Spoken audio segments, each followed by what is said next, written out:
आज हम कर रहे हैं दो कंपनीज़ का रिव्यू और कंपनीज़ के नाम है पाक इलेक्ट्रॉन और एमको। और बिल्कुल सिमिलर नेचर नहीं बनती कंपनीज़ की, क्योंकि पाक इलेक्ट्रॉन की बिज़नेस डाइवर्सिफाइड है, लेकिन क्योंकि वो ट्रांसफार्मर्स और दूसरे इस तरह के इलेक्ट्रिक मैन्युफैक्चरिंग गुड्स के बिज़नेस पे भी इन्वॉल्व है, और एमको का तो प्योर बिज़नेस ही यही है। इस वजह से थोड़ा सा कंपैरिजन बनता है। प्राइस रेंजेस भी दोनों की कुछ हद तक सेम ब्रैकेट्स में आ रही हैं। तो without wasting any more time हम चलते हैं पाक इलेक्ट्रॉन की तरफ पहले, और इसके साथ जक्सपोज करेंगे एमको को और देखते हैं प्राइसेस। करंट प्राइसेस 21 रुपीज़ हैं पाक इलेक्ट्रॉन की पर शेयर, एमको की 27.57 है।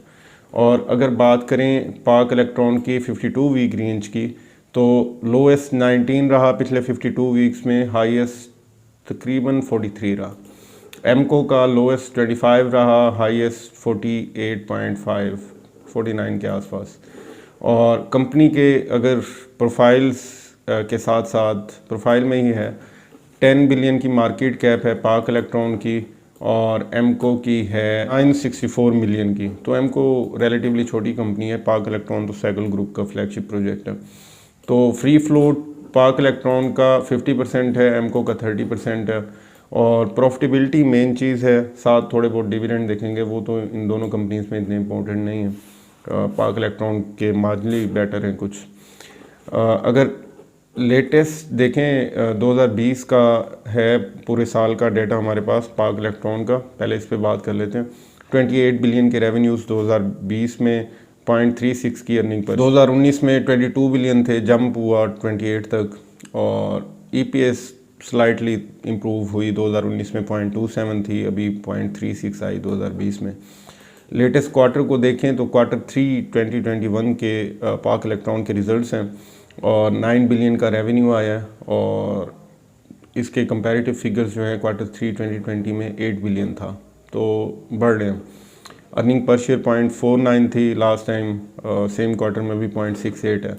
एमको की अगर प्रॉफिटेबिलिटी की बात करें तो एमको के 2021 के अवेलेबल हैं, 2 बिलियन का रेवेन्यू है, और इससे पिछले साल 1.6 ऑलमोस्ट 1.6 राउंड ऑफ करें तो इसमें भी बेहतरी है। और लेकिन एमको की ईपीएस काफ़ी ऊपर है पाक इलेक्ट्रॉन से, 3.37 थी 2020 में, अभी 5.78 है, तो बड़ी अच्छी चीज़ है। और इसके अलावा लेटेस्ट क्वार्टर की बात करें तो 546 मिलियन के एमको के रेवेन्यूज़ हैं, और कंपैरेटिव फिगर्स में देखें तो 462 थे। लेटेस्ट क्वार्टर में 1.75 इसकी अर्निंग पर शेयर है, लास्ट टाइम 1.72 थी, तो ऑलमोस्ट ये सही चल रहे हैं। पे आउट्स की बात करें तो एमको ने 2008 के बाद पहली बार 2021 में 1 रुपी पर शेयर डिविडेंड दिया, तो कंपनी की फाइनेंशियल स्ट्रेंथ को भी शो करता है। और अगर पाक इलेक्ट्रॉन पे आएँ, इसके पे आउट्स देखें तो इसके पे आउट्स, इसने आखिरी बार 1.2 रुपीज़ डिविडेंड 2017 में दिया था, और 2017 में अगर क्यूमुलेटिव देखें तो 2.7 समथिंग रुपीज़ पर शेयर इन्होंने दिया था 2 क्वार्टर्स में। तो 4 साल बाद पाक इलेक्ट्रॉन के काफ़ी बेहतर फाइनेंशियल 2021 में आए हैं, तो देखना ये होगा कि इस साल ये क्या डिविडेंड देते हैं या नहीं देते।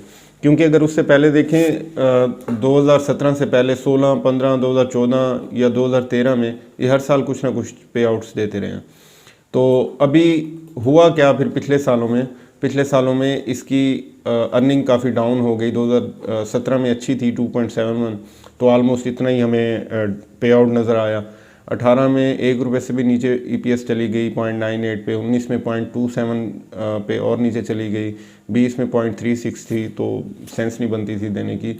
जबकि एमको के इसी तरह हर साल के अगर पिछले 3-4 साल पे एक परफेक्टली सी लुक दें तो इस पे एनुअल रिजल्ट्स पे 2018 में 1 रुपी ईपीएस थी, 2019 में 4.13 थी। डिस्पाइट हैविंग सच अचीवमेंटस रिजल्ट्स कोई पे आउट्स नहीं आए। 2020 में 3.37 रुपीज़ पर शेयर थी, 21 में 5.77 हुई, तो इन्होंने 1 रुपया डिविडेंड दिया।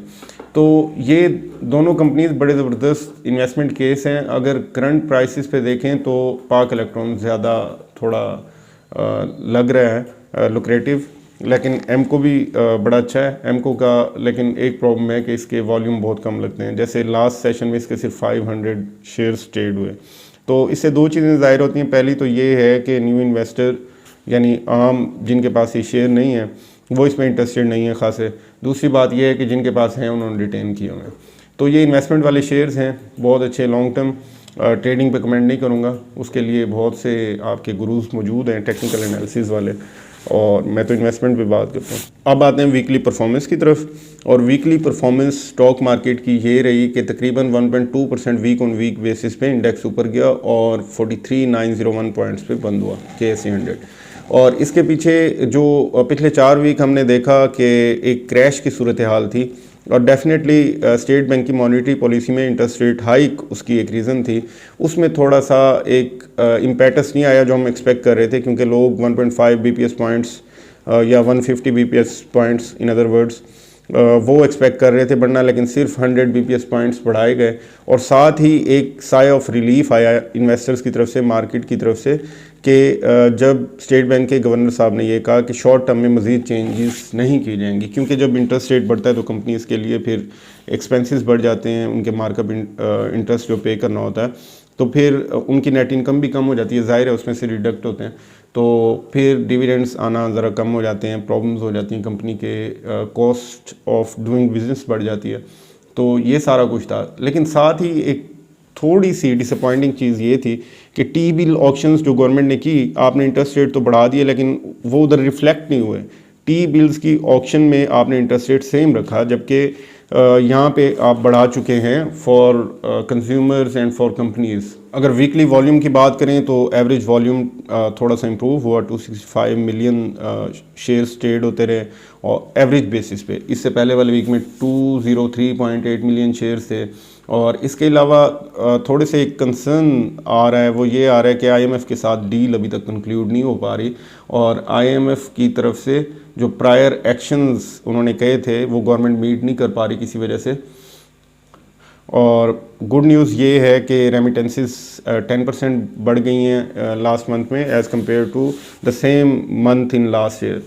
कंपैरेटिव फिगर्स बनती हैं ना। इसके अलावा पेट्रोल प्राइसेस इस वीक में गवर्नमेंट ने कम की, 5 से 7 रुपए ओवरऑल डीजल और पेट्रोल को अगर देखें। Car sales year on year basis पे 62% ऊपर चली गई। लार्ज स्केल मैन्युफैक्चरिंग 3.6% ऊपर चली गई।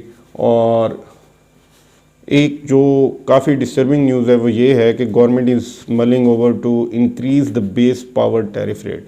बेस पावर टैरिफ रेट बढ़ेगा, फ्यूल प्राइस एडजस्टमेंट एक अलग चीज़ होती है, उसकी वजह से भी इन्फ्लेशन आती है, लेकिन जो बेस पावर टैरिफ रेट बढ़ेगा जो वो हर तरह की इंडस्ट्री को और हाउस होल्ड को इम्पैक्ट करेगा, और ये IMF की प्रायर एक्शंस में एक बड़ी डिमांड है। सेक्टर वाइज बात करें तो इस वीक के अंदर जो इंजीनियरिंग सेक्टर है उसके shares 10.4% week on week base पे ऊपर गए, और टेक सेक्टर के 10.3% वीक ऑन वीक बेस पे गेन हुआ, और जो कमर्शियल बैंक्स थे वो डाउन रहे। सबसे अच्छा रहा वो टेक्सटाइल का रहा, क्योंकि रुपी भी डेप्रिशिएट हुआ कुछ, तो जो एक्सपोर्ट ओरिएंटेड इंडस्ट्रीज़ होती हैं उनको तो फ़ायदा होता है फिर, और सबसे ज़्यादा जो टेक्सटाइल वीविंग है उसको फ़ायदा हुआ, फिर वुलन को फ़ायदा हुआ। एक कॉज ऑफ कंसर्न मज़ीद बन रही है, वो ये बन रही है कि foreigners are still offloading their investments, और फॉरेन डायरेक्ट इन्वेस्टमेंट इम्पैक्ट हो रही है इसकी वजह से। 3.5 मिलियन US के शेयर उन्होंने सेल किए, और ये अब्जॉर्ब किया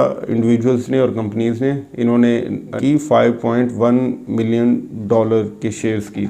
और अगर टॉप गेनर्स देखें तो KTML 18% ऊपर गया, यूनिटी 15.6% ऊपर गया, पायनियर सीमेंट 15% ऊपर गया, ANL 14% ऊपर गया, चिराग सीमेंट 12% गया, और वर्स्ट परफॉर्मेंस में मरी ब्योरी 7% डाउन हुआ, और SNGP 7% डाउन हुआ, ATLH 6.8%, MCB 4.2%।